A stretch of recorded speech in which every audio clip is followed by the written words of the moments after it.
जी अस्सलाम वालेकुम, क्या हाल है सब लोग? खैरियत से? मियां नवाज साहब आज दोबारा इस्लामाबाद हाई कोर्ट में पहुंचे और यूं महसूस होता है कि नैब इन्हें तकरीबन क्लीन चिट दे चुकी है।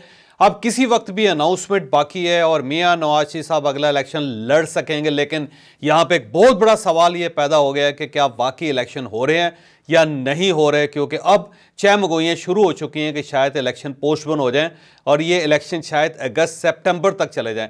क्या वाकई ऐसा हो सकता है? ये भी हम आपको आज के वीलॉग में बताएंगे।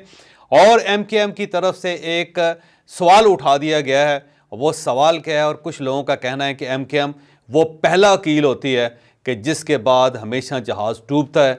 और अगर एमकेएम ये कह रही है कि पहले आप कानून साजी करें फिर इलेक्शन करें, तो फिर इसका क्या मतलब लिया जा सकता है? ये भी हम आपको आज के व्लॉग में बताएंगे। सुप्रीम कोर्ट ऑफ पाकिस्तान की तरफ से वाज़ेह तौर पे हुक्म है कि 8 फरवरी को इलेक्शन होने चाहिए और अब तक कोई इबहाम नहीं था। लेकिन पिछले 3 दिनों के अंदर कुछ ऐसी नई चीज़ें सामने आई हैं जिससे यूँ महसूस होता है कि शायद इलेक्शन आगे बढ़ जाए।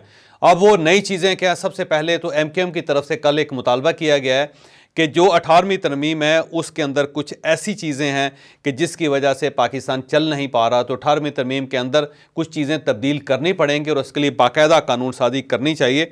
और उसमें बल्कि एक मुतालबा ये भी किया गया कि जब तक इन चीज़ों को ठीक नहीं किया जाता उस वक्त तक एमपी और एमएनए के इलेक्शन नहीं होने चाहिए। तो एमकेएम ने पहली आवाज़ उठाई है।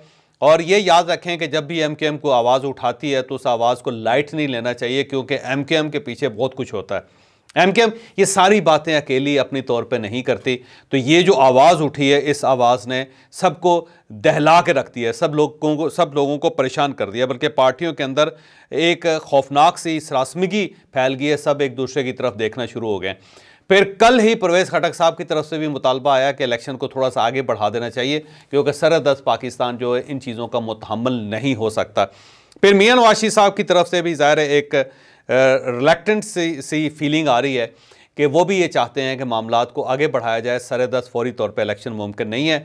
फिर कुछ और लोगों की रीडिंग भी है कि जब तक इमरान खान साहब को कट टू साइज नहीं किया जाता, पार्टी के अंदर जब तक कोई मेजर तब्दीलियाँ नहीं आती, जब तक वोट बैंक इनका नहीं टूटता, उस वक्त तक इलेक्शन नहीं होने चाहिए। और एक जो चीज़ बड़ी अहम है जिसका जिक्र करना इस वक्त बड़ा ज़रूरी है कि अगर हम पाकिस्तान को इकनॉमिकली देखें तो बड़ी मुश्किल से पाकिस्तान के अंदर स्टेबिलिटी आई है। आप देख लें कि हमारी जो स्टॉक एक्सचेंज है वो 60,500 का जो पॉइंट्स है उसको अबूर कर गई और ये बड़े अरसे बाद इस किस्म का मरखला है। बल्कि 7 साल बाद ये पॉइंट आया कि हमारी स्टॉक एक्सचेंज जो प्रोग्रेस कर रही है रोज़ाना की बुनियाद के ऊपर, उसके अंदर बेहतरी आ रही है।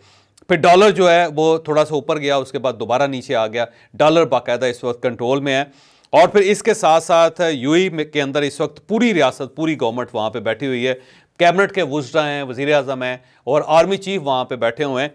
और उन्होंने वहाँ बैठ के कल MOU साइन किए जिसमें 20 से 25 अरब डॉलर की पाकिस्तान के अंदर सरमायाकारी हो रही है और ये एक मेजर शिफ्ट है। फिर इसके साथ सऊदी अरेबिया के साथ भी कुछ मामला तय होंगे और वहाँ से भी 25-30 अरब रुपए का एक अंदिया दे दिया जाएगा। तो ये ख्याल ये किया जा रहा है कि पाकिस्तान के अंदर जो एक माशी इस्तेहकाम आया है और जिस तरह सरमायाकारी आ रही है, जिस तरह बाहर की कंपनियां पाकिस्तान के अंदर इंटरेस्टेड हैं, जिस तरह मामलात को बेहतर बनाया जा रहा है, तो ये चीज़ें जो हैं ये आने वाले दिनों में पाकिस्तान के लिए बेहतर साबित होंगे।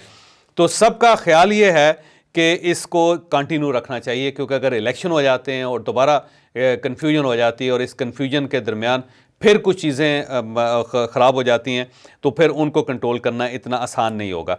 तो इसके साथ ही ये आवाज़ आनी शुरू हो गई है कि जब पाकिस्तान इकनॉमिकली स्टेबल हो रहा है, जब IMF के साथ मामलात हमारे ठीक हो रहे हैं, जब बाहर से सरमायाकारी हो रही है और जब केयर टेकर गवर्नमेंट ज़्यादा बेहतर तरीके से परफॉर्म कर रही है, तो फिर हमें इलेक्शन के फटे में नहीं पड़ना चाहिए। फिर हमें अगर कुछ महीने अगर इलेक्शन सस्पेंड भी हो जाता है तो उससे क्या फ़र्क पड़ता है। तो ये एक फीलिंग इस वक्त पाकिस्तान के अंदर डेवलप हो रही है और पाकिस्तान मुस्लिम लीग नून भी अब इस चीज़ की एडवोकेसी करती हुई नज़र आ रही है। वहाँ पे भी पार्टी के अंदर से भी आवाज़ें उठ रही हैं कि सरदस हमें इलेक्शन की तरफ नहीं जाना चाहिए, हमें कुछ अर्सा और इंतज़ार करना चाहिए। इस दौरान PTI मुकम्मल तौर पर ख़त्म हो जाएगी, नई क़यादत उनके सामने आ जाएगी और नई क़यादत क्या करती है उसको भी देख लिया जाए। फिर पाकिस्तान अगर माशी तौर पर वायबल हो जाता है तो इसका फ़ायदा हमें ही होगा। फिर और भी कुछ पार्टीज़ हैं जो ये चाहती हैं कि जब तक मामला ठीक ना हो उस वक्त तक इलेक्शन नहीं होना चाहिए। लेकिन यहाँ पे याद रखिएगा सिर्फ एक पार्टी है इस वक्त जिसका नाम पाकिस्तान पीपल्स पार्टी है, वो फौरी तौर पर इलेक्शन चाहती है, क्योंकि इस सारे क्यास के अंदर, सारे फसाड के अंदर सिर्फ पाकिस्तान पीपल्स पार्टी जिसको नुकसान हुआ है, क्योंकि वो मुकम्मल तौर पे इख्तियारात से फारग हो गई है। उसके पास पहले सिंध का सूबा होता था, लेकिन अब वो भी उनके हाथ से निकल गया। इस वजह से पाकिस्तान पीपल्स पार्टी चाहती है कि फ़ौरन इलेक्शन हो। लेकिन पाकिस्तान मुस्लिम लीग नून, अगर 6 महीने और इलेक्शन सस्पेंड हो जाते हैं तो पाकिस्तान मुस्लिम लीग नून को कोई फ़र्क नहीं पड़ता। इस्तेकाम पाकिस्तान पार्टी जो है वो अगर 1 साल भी इलेक्शन को सस्पेंड कर दिया जाए तो उन्हें कोई फ़र्क नहीं पड़ता। परवेज़ खटक साहब की तरफ से मुतालबा आ गया और MKM ने वादे तौर पर मुतालबा कर दिया, और साथ जो पाकिस्तान का माशी तौर पर जो सेटअप है वो भी आपके सामने है। तो एक आवाज़ उठनी शुरू हुई है।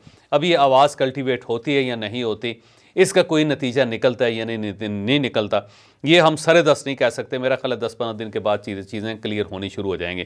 लेकिन आज के दिन तक ये बात क्लियर है कि सुप्रीम कोर्ट ऑफ पाकिस्तान का जो फैसला है वो सुप्रीम कोर्ट ऑफ पाकिस्तान उसके ऊपर खड़ी है, और इलेक्शन कमीशन जो उसने भी तैयारियां शुरू की हुई हैं। लेकिन आने वाले दिनों में क्या हालात होते हैं इसके बारे में सरदस्त कुछ नहीं कहा जा सकता, क्योंकि पाकिस्तान एक ऐसा मुल्क है जिसमें किसी भी वक्त कुछ भी हो सकता है, और ये जो कुछ होता है इसके पीछे क्या होता है इसके बारे में कोई शख्स हतमी तौर पे नहीं कह सकता। अब हम मियां नवाज शरीफ साहब के केस की तरफ आते हैं।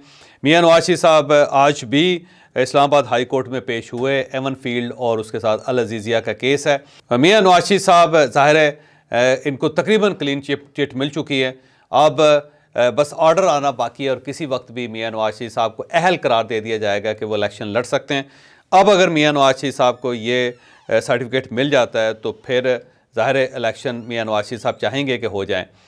तो अगला सवाल ये है कि क्या मियां नवाज शरीफ प्राइम मिनिस्टर बन जाएंगे। मेरा ख्याल है आज के जो हालात हैं उनको देखते हुए ये कहा जा सकता है कि अगले प्राइम मिनिस्टर मियां नवाज शरीफ ही हैं। लेकिन क्या मियां नवाज शरीफ साहब मुल्क को गवर्न कर सकेंगे, मुल्क चला सकेंगे, ये एक बहुत बड़ा सवाल है जिसके बारे में सरेदस्त कुछ नहीं कहा जा सकता। और सरेदस्त कुछ क्यों नहीं कहा जा सकता कि ये जो गवर्नमेंट इस वक्त चल रही है, निगरान हुकूमत, इसकी जो परफॉर्मेंस है बदकिस्मती से या खुशकिस्मती से, ये परफॉर्मेंस जो पिछले 16 महीने की परफॉर्मेंस थी PDM की उससे 1000 दर्जे बेहतर है।